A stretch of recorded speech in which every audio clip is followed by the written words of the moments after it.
नमस्ते, मैं हूं फराह खान और आप देख रहे हैं आज की ताजा खबर। कोरोना के मामले धीरे धीरे घट रहे हैं और जल्द से जल्द ये महामारी खत्म हो, उसके लिए आपका एक जिम्मेदार नागरिक की तरह मास्क पहनना जरूरी है ताकि कोरोना के खतरे से आप, आपका परिवार और ये देश महफूज रहे।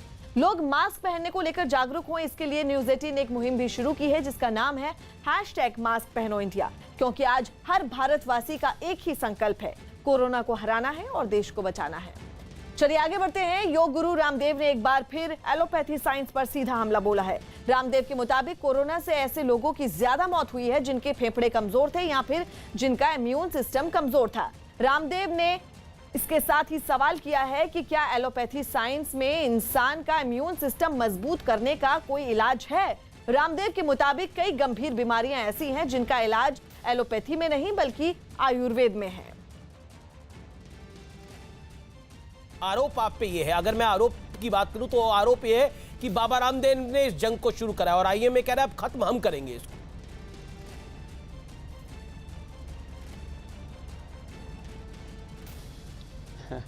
मैं तो अभी भी विनम्रता पूर्वक कह रहा हूं, साधु सन्यासी के मन में कोई दुराग्रह तो कतई नहीं होता, सत्याग्रह जरूर होता है।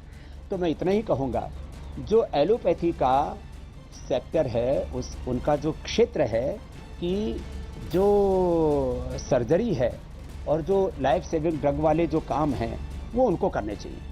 बाकी माइग्रेन पेन से लेकर के आंखों का चश्मा उतारने से लेकर के दृष्टि परिवर्तन से लेकर के श्रुति से लेकर के थायराइड क्योर करने से लेकर के बीपी, एस्थमा, लोगों की मौत किससे हो रही है? कोविड से मौत नहीं हो रही। आप कहेंगे, मैं बात को प्रधानता देना चाहता हूं दूसरी को, मौत हो रही है कमजोर फेफड़े वालों। क्या कमजोर फेफड़े का? हमारे पास तो दूध में हल्दी, शिलाजी, च्यवनप्राश, स्वासारी, पंचकोल बहुत कुछ है।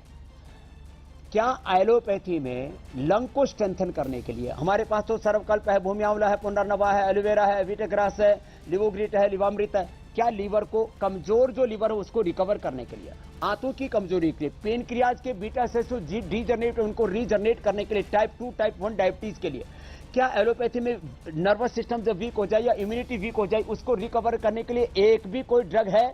उत्तर मिलेगा नहीं, क्योंकि जो ड्रग इंडस्ट्री, जो फार्मा इंडस्ट्री, उन्होंने ये काम ही नहीं किया। उनको तो मर्ज और मरीज दोनों जिंदा चाहिए, तभी तो उनका धंधा चलेगा। इंडियन मेडिकल एसोसिएशन पर दिए योग गुरु रामदेव के बयानों पर आईएमए से जुड़े डॉक्टरों ने बड़ा पलटवार किया है। आईएमए ने सीधे केंद्र सरकार से रामदेव के खिलाफ कार्रवाई की मांग की है। इंडियन मेडिकल एसोसिएशन के सारे मेंबर्स सबसे पहले तो वो मॉडर्न मेडिकल सिस्टम के मेंबर्स हैं, यानी कि वो एमबीबीएस प्लस डॉक्टर्स हैं। प्लस ऐसा कहना कि राजनीतिक हैं, वो बिल्कुल भी राजनीतिक नहीं है। वो सबसे पहले एक डॉक्टर हैं और उसके ऊपर इस संगठन के मेंबर जरूर हैं और उन्होंने कभी ऐसा बोलने की ज़रूरत नहीं समझी है। वो तब बोले हैं जब बाबा रामदेव ने इस साइंस को स्टूपिड और दिवालिया कहा है, तभी हमें बोलना पड़ गया और सोशल मीडिया और मीडिया पे आना पड़ा। तो बाबा रामदेव अपना ये ढोंग और आडंबर बंद करें। वो एक व्यापारी हैं और व्यापारी के अपनी कॉर्नल ड्रग को बढ़ाने के लिए इतना बोलते हैं और चाहते हैं कि मैं मीडिया में रहूं। हम उनके इस बात के सख्त खिलाफ हैं। इंडियन मेडिकल एसोसिएशन भारत का सबसे बड़ा मॉडर्न मेडिसिन डॉक्टरों का संगठन है और जो ये लाला जी जो बयान करते हैं वो ना कि सिर्फ इंडियन मेडिकल एसोसिएशन बल्कि junior doctors network, medical student networks, सभी स्पेशलिस्ट ऑर्गेनाइजेशन, इस तरह से पूरे 12 लाख मॉडर्न मेडिसिन के डॉक्टर्स ने इसकी घोर निंदा करी है। और लाला जी जो माफी की बात करते हैं, उनकी माफी सिर्फ काफी नहीं है, उनके ऊपर epidemic act, disaster management act, magical remedies act, drugs and cosmetic act के तहत बिल्कुल कानूनी कार्रवाई होकर उन्हें गिरफ्तार करना चाहिए। आईएमए के डॉक्टर्स एलोपैथी यानी मॉडर्न मेडिसिन की प्रैक्टिस करते हैं। सभी मेंबर्स एलोपैथी के बारे में जानते हैं, जानकारी लेते हैं, ना आयुष के बारे में जानते हैं। और हमारा साइंस संशोधन और सबूतों पर टिका है, उसे आईसीएमआर और डब्ल्यूएच की मान्यता है। आपके माध्यम से मैं यह कहना चाहता हूं कि आईएमए किसी पैथी के विरोध में नहीं है, ना आईएमए कोई राजकीय संगठन है। ब्रिटिश खुफिया एजेंसी का दावा है कि कोरोना वायरस को रिवर्स इंजीनियरिंग की बदौलत चीन ने अपने वुहान लैब में विकसित किया। ब्रिटिश खुफिया एजेंसी के मुताबिक उसके हाथ कुछ ऐसे पुख्ता सबूत लगे हैं जो इस तरफ इशारा कर रहे हैं कि कोरोना वायरस को रिवर्स इंजीनियरिंग की बदौलत चीन ने अपनी वुहान लैब में विकसित किया।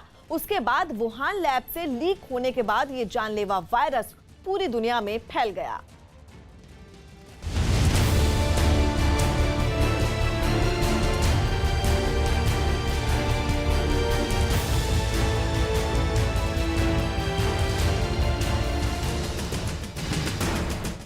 कोरोना वायरस पर चीन का पर्दाफाश। चीन का झूठ हुआ बेनकाब। ब्रिटिश खुफिया एजेंसी का दावा। कोरोना का वुहान कनेक्शन।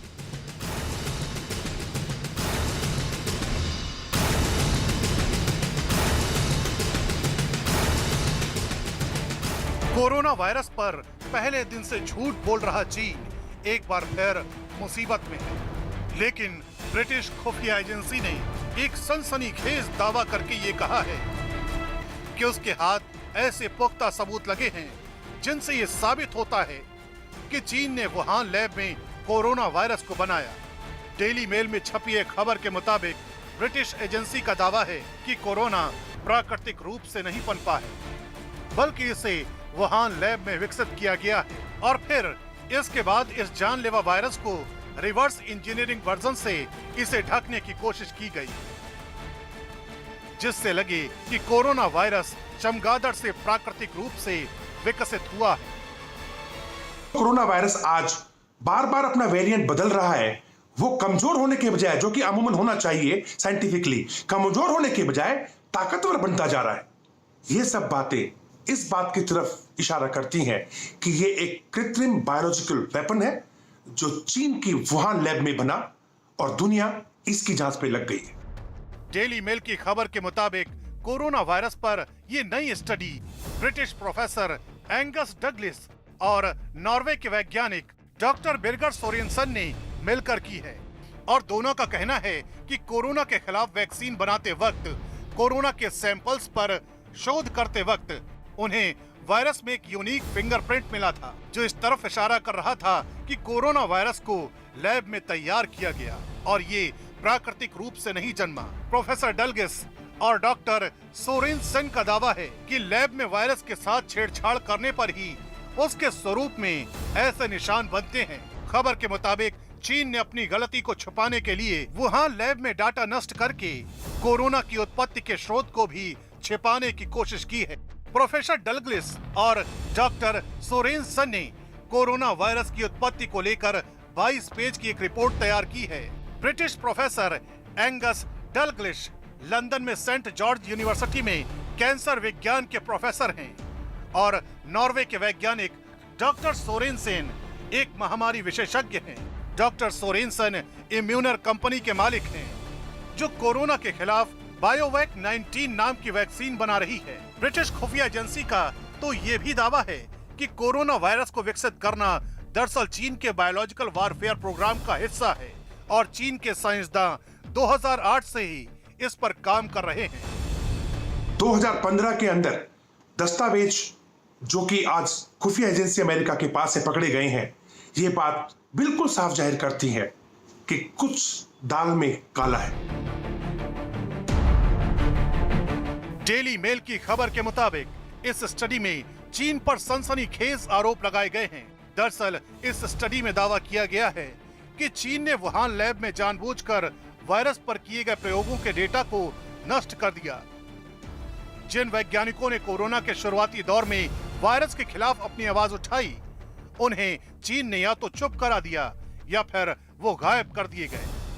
दरअसल अमेरिका और ब्रिटेन कोरोना की गहराई से जांच करने को लेकर WHO यानी विश्व स्वास्थ्य संगठन पर लगातार दबाव बना रहे हैं। अमेरिका और ब्रिटेन का मानना है कि कोरोना वायरस की उत्पत्ति का पता लगाने के लिए WHO की टीम को चीन का नए सिरे से दौरा करना चाहिए। इस नई स्टडी के सामने आने के बाद दुनिया के कई और वैज्ञानिकों का भी कहना है कि वुहान लैब से कोरोना वायरस के लीक होने के पहलू को खारिज नहीं किया जा सकता।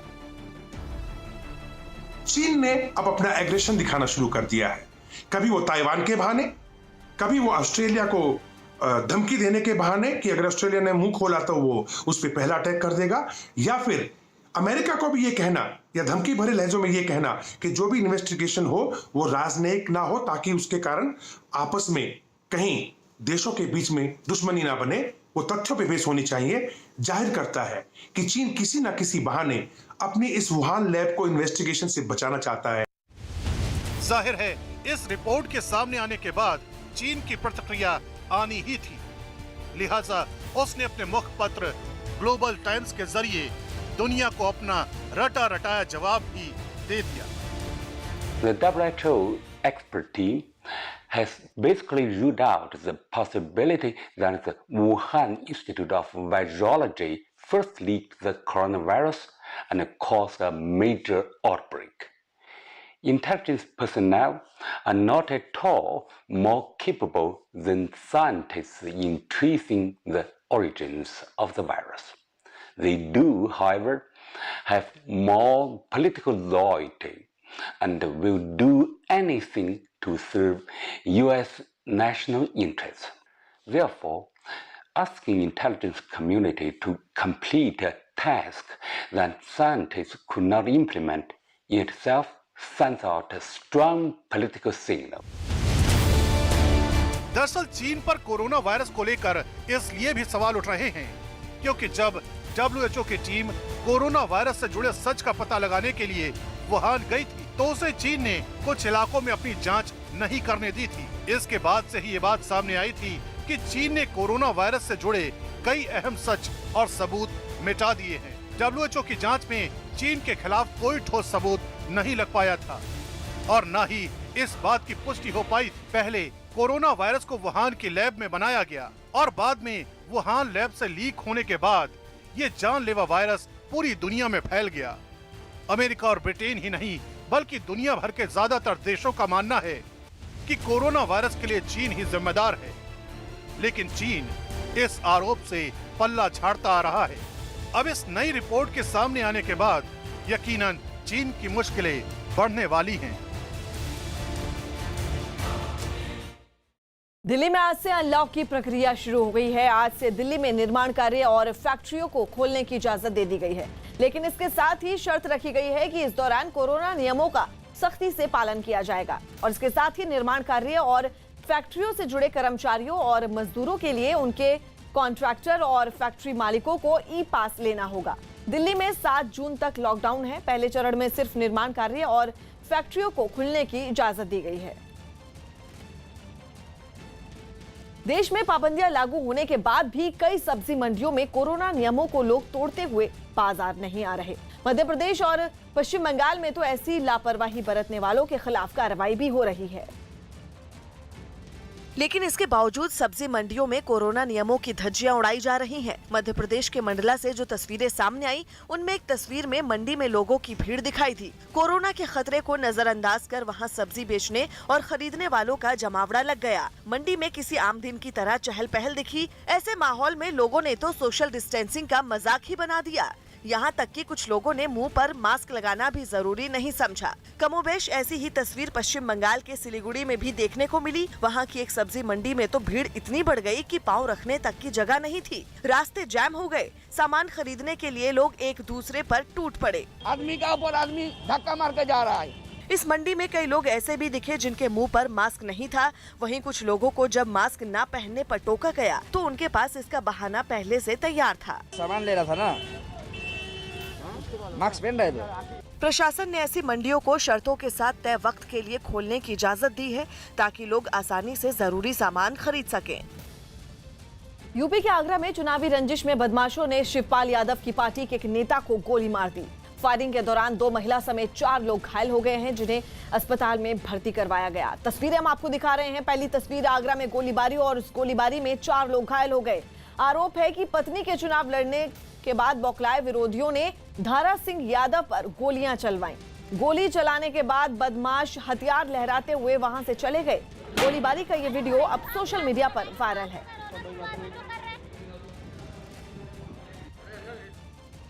योगगुरु रामदेव ने फार्मा इंडस्ट्रीज को लेकर भी बड़ा हमला किया है। रामदेव के मुताबिक फार्मा इंडस्ट्री लाखों करोड़ों रुपए के कारोबार का धंधा है, जबकि वो आयुर्वेद के जरिए देश की जनता की सेवा कर रहे हैं। देश की जनता ये जानना चाहती है आपसे, इस समय फार्मा कंपनियों के चक्रव्यूह में, इस समय डॉक्टर्स के चक्रव्यूह में बाबा रामदेव फंस गए हैं।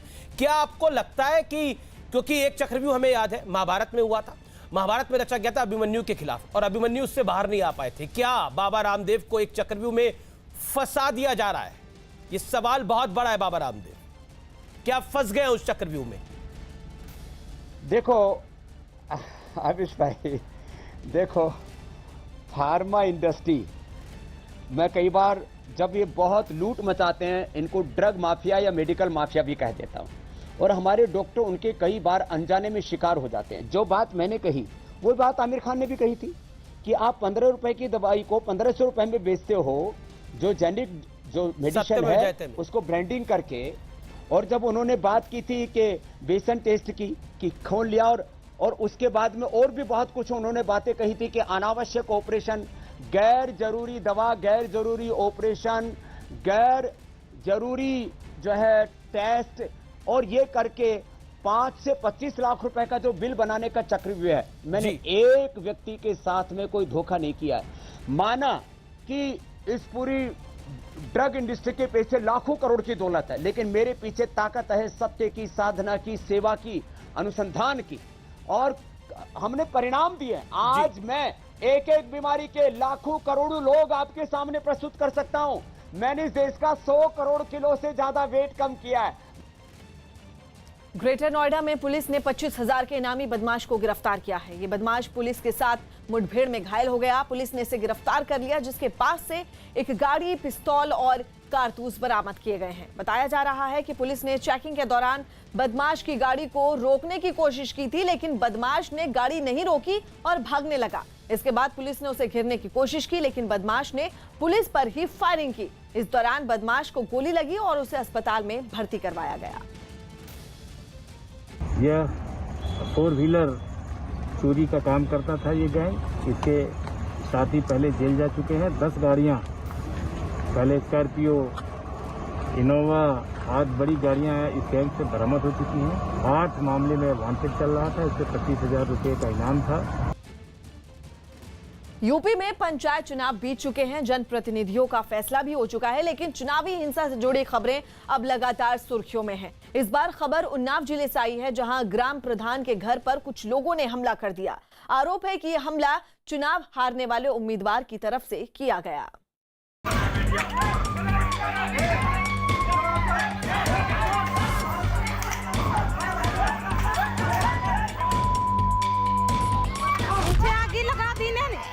पीछे आगे लगा दी ना, आगे लगा दी, आगे यहाँ चढ़ के मारने आगे लगा दी है हमारे घर पे। जंग के मैदान में तब्दील हुआ उन्नाव।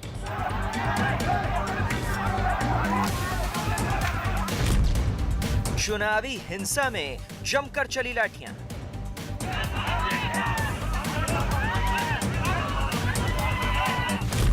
प्रधान के घर पर दबंगों का हमला। चुनाव में उन्होंने हारे तो मारा।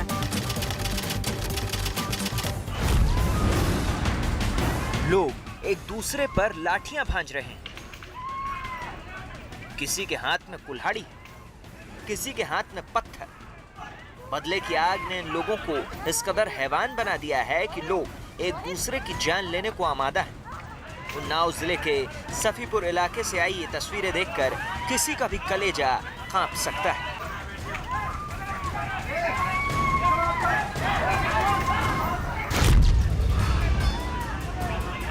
मारपीट की इन भयावह तस्वीरों में न महिलाएं पीछे हैं और न पुरुष। जिसके सामने जो आ रहा है उस पर लाठियों से हमला किया जा रहा है। आरोप है कि चुनावी रंजिश में इस हमले को सुधीर नाम के एक दबंग की तरफ से अंजाम दिया गया है। दावा किया जा रहा है कि इलाके की नवनिर्वाचित प्रधान फूलमती की जीत से सुधीर इस कदर आग बबूला था कि उसने अपने कुछ साथियों के साथ मिलकर ग्राम प्रधान के घर पर हमला बोल दिया। हमारे पिताजी सुबह गए थे उधर, तो सूबेदार के लड़के रोहित, सुधीर और प्रमोद ने हमारे पिताजी को लेके कुल्हाड़ी से मारने लगे। प्रमोद और सुधीर ने अचानक इनके पर हमला कर दिया और मतलब तब्बल और कुल्हाड़ी लेकर मतलब औरतों सहित सूबेदार सहित, और उसके बाद में इन लोगों ने अपने घर में आग लगा दी। जो मौजूद प्रधान है उसके लड़के को कुल्हाड़ियों से मारा इन लोगों ने। अचानक हुए इस हमले में दोनों तरफ से वार पलटवार हुए, लेकिन सबसे ज्यादा नुकसान उठाना पड़ा है प्रधान फूलमती के परिवार को। रोंगटे खड़े कर देने वाली इस जंग में प्रधान के बेटे समेत 6 से ज्यादा लोगों के घायल होने की खबर है, जिनमें से 3 की हालत गंभीर बनी हुई है। गंभीर रूप से घायलों को जिला अस्पताल रेफर कर दिया गया है। चुनाव में उन्होंने हारे तो मारा है। अच्छा, जीता को है? जीते हम है, हमारी माता फूलमती ने जीती। काहे से मारा है भैया? तब्बलों से मारा। अच्छा, तब्बलों लट्ठों से मारा दांत के। अच्छा। जानकारी के मुताबिक आरोपी सुधीर को पंचायत चुनाव के दौरान फूलमती के हाथों करारी शिकस्त मिली थी। चुनाव में मिली इस हार के बाद से ही सुधीर तिलमिलाया हुआ था। मौका देखकर हमलावर नवनिर्वाचित प्रधान फूलमती के घर जा पहुंचा और फूलमती का परिवार और समर्थकों को दौड़ा कर पीटा गया। इस दौरान जिसके हाथ जो लगा उससे एक दूसरे पर हमला किया गया। ईंट, पत्थर और लाठियों के अलावा इस वारदात में कुल्हाड़ी का भी इस्तेमाल किया गया, जिसका नतीजा ये हुआ कि कई लोग इस हमले में गंभीर रूप से घायल हो गए। मारपीट की सूचना पर पुलिस मौके पर पहुंची। मौके पर शांति व्यवस्था कायम करते हुए दोनों पक्षों को अपने साथ थाना स्थानीय लेकर आई। घायलों को उपचार हेतु अस्पताल भिजवाया गया। साथ ही प्राप्त तहरीर के आधार पर सुसंगत धाराओं में अभियोग पंजीकृत कर आवश्यक वैधानिक कार्रवाई की जा रही। दरअसल चुनावी रंजिश में इस तरह की तस्वीरें कोई पहली बार नहीं आई। पहले भी हार और जीत का नतीजा हिंसा पर जाकर खत्म हुआ है। कभी जीत का जश्न हिंसा की वजह बनता है, तो कभी हार की टीस हिंसा और उन्माद को जन्म देती है। लेकिन सवाल ये है कि आखिर कब तक लोकतांत्रिक व्यवस्था ऐसे हमलों से शर्मसार होती रहेगी।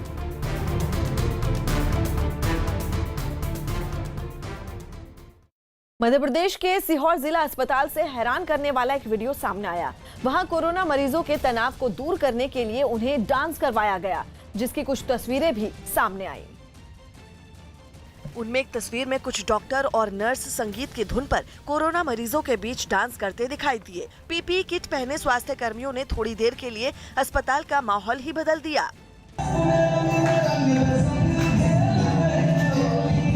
कोरोना मरीजों के तनाव को दूर करने के लिए जैसे ही स्वास्थ्य कर्मियों ने थिरकना शुरू किया, बिस्तरों पर लेटे मरीजों में भी जोश आ गया। इस महामारी को भूलकर वो लोग भी बिस्तरों पर बैठे बैठे झूमते दिखे। इतना ही नहीं, अस्पताल के कर्मचारियों ने कुछ मरीजों के पास जाकर डांस करने में उनकी मदद की।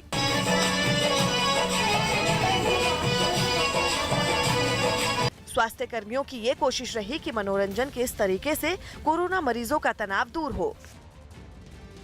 योग गुरु रामदेव ने न्यूज 18 से खास बातचीत में दावा किया कि इंडियन मेडिकल एसोसिएशन यानी आईएमए के लोग स्वास्थ्य मंत्री हर्षवर्धन पर भी दबाव डालने की कोशिश करते हैं और उन्हें लिखी गई चिट्ठी इसी बात का नतीजा थी। रामदेव के मुताबिक आईएमए में भी सियासी लोग बैठे हुए हैं।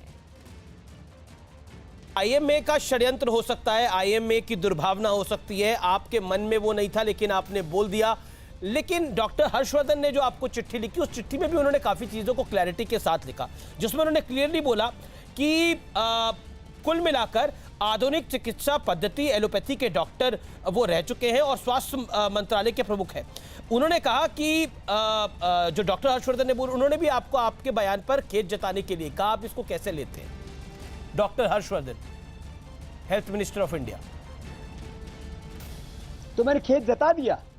देखो, डॉक्टर हर्षवर्धन जी के ऊपर भी अनावश्यक दबाव भी डालते रहते बीच बीच में। ये तो माने इन्हीं आईएमए के डॉक्टर्स ने कोरोना को कुंभ से जोड़ करके कहा कि Kumbh is the biggest spreader of corona. इन्होंने तो इन आईएमए के डॉक्टरों ने मोदी जी की तुलना हिटलर से करके इन्हीं डॉक्टरों ने भारत का किस तरह से अलग अलग क्षेत्रों में मतलब इंडियन वेरिएंट को जो है वो मोदी वेरिएंट कह करके मतलब इंडिया में जो कोरोना फैला उसको इंडियन वेरिएंट और मोदी वेरिएंट कह करके इन्हीं डॉक्टर्स में आईएमए के डॉक्टर्स वालों ने, क्योंकि इसमें बहुत से लोग पॉलिटिकल हैं। और मैं एक बात कहता हूं, माना कि मैंने भी एक वक्त सत्ता और व्यवस्था परिवर्तन के लिए जन जागरण किया था, आप साक्षी रहे उस बात के। लेकिन मैं एक बात कहता हूं, मैं आज राजनीतिक रूप से न पक्ष में न विपक्ष में निष्पक्ष हूं। आईएमए के आप पूरा लिस्ट उठा करके देखो, इसके अंदर आपको 90% लोग पॉलिटिकल मिलेंगे, जो इनके पदाधिकारी आदि होते हैं। तो ये एक राजनीतिक संस्था है, हर्षवर्धन इनके दबाव में आ गए लेना चाहिए और सबको मिलजुल करके काम करना चाहिए। आप कह रहे डॉक्टर हर्षवर्धन इन सबके दबाव में आ गए, इसलिए उन्होंने चिट्ठी लिख दी। नहीं, मैं कहता हूं उनको भी अलग अलग मुद्दों पर दबाव में लेने की कोशिश करते हैं। नहीं, पर ये माना जाता है, ये सरकार तो आपके पक्ष वाली सरकार है, ऐसा माना जाता है, और तभी आपको दूसरी तरफ से टारगेट भी किया जाता है। तो ये अगर ये भी गलत कह रहे हैं तो कुछ तो गलती हुई होगी स्वामी रामदेव, कुछ तो चूक हो गई होगी। क्योंकि मैं हर्षवर्धन साहब को पढ़ता हूं तो उन्होंने बोला कोरोना योद्धाओं का निरादर कर दिया है। आईएमए के अलावा कुछ राजनीतिक पार्टियों के नेताओं ने भी रामदेव के बयानों पर नाराजगी जताई है। इन लोगों ने रामदेव को एलोपैथी के खिलाफ बयानबाजी ना करने की नसीहत दी है।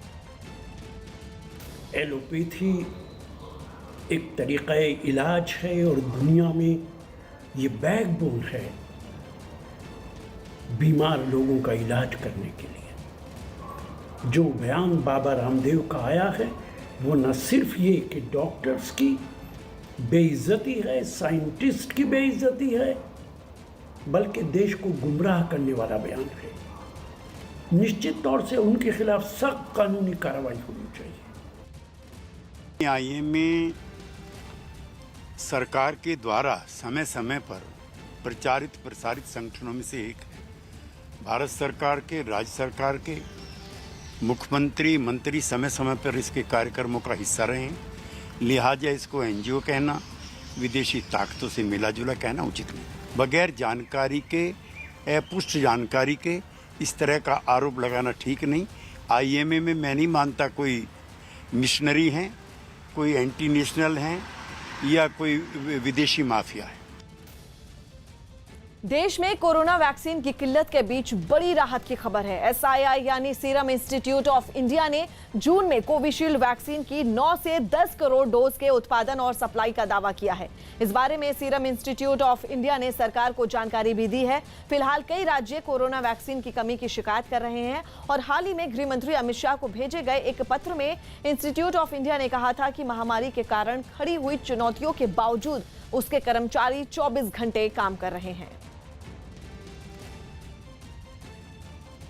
कोरोना से बुरी तरह जूझ रहे ब्राजील के कई शहरों में राष्ट्रपति जायर बोल्सोनारो के विरोध में बड़ी रैली निकाली गई। प्रदर्शनकारियों ने राष्ट्रपति पर कोरोना संकट से निपटने में नाकाम रहने का आरोप लगाया और उन पर महाभियोग चलाने की मांग की, जिसके लिए रियो डी जेनेरो की सड़कों पर जोरदार प्रदर्शन किया गया। वहां से सामने आई एक तस्वीर में राष्ट्रपति के विरोध में निकाले गए जुलूस में हजारों लोग शामिल दिखे। उनमें कई लोग हाथों में झंडे और पोस्टर थामे नजर आए, जिन पर राष्ट्रपति के खिलाफ नारे लिखे थे। इतना ही नहीं, सड़कों से गुजरते वक्त इन लोगों ने जमकर नारेबाजी की। इसके बाद ये सभी लोग एक जगह जमा हो गए और बोल्सोनारो के पुतलों को उल्टा लटकाकर अपने गुस्से का इजहार किया। Nós estamos aqui hoje porque a educação, a saúde, a vida do povo brasileiro está totalmente प्रदर्शन की ऐसी ही तस्वीरें साउ पाउलो से भी सामने आई। वहां राष्ट्रपति के विरोध में विपक्ष ने मोर्चा खोल दिया। सैकड़ों की तादाद में लोग सड़कों पर उतर आए और राष्ट्रपति बोल्सोनारो की तस्वीरों को जलाकर अपनी नाराजगी जाहिर की। इन लोगों ने ब्राजील में कोरोना की वजह से हालात बेकाबू होने के लिए उनकी नीतियों को जिम्मेदार ठहराया और उनसे इस्तीफे की मांग की। महाराष्ट्र में उद्धव सरकार ने कोरोना कर्फ्यू को 15 जून तक बढ़ा दिया है। महाराष्ट्र में कोरोना के मामलों में कमी आई है, लेकिन अब भी मरीजों की संख्या ज्यादा है, जिसकी वजह से मुख्यमंत्री उद्धव ठाकरे ने महाराष्ट्र में लॉकडाउन जैसी सख्ती को बढ़ाने का फैसला किया है।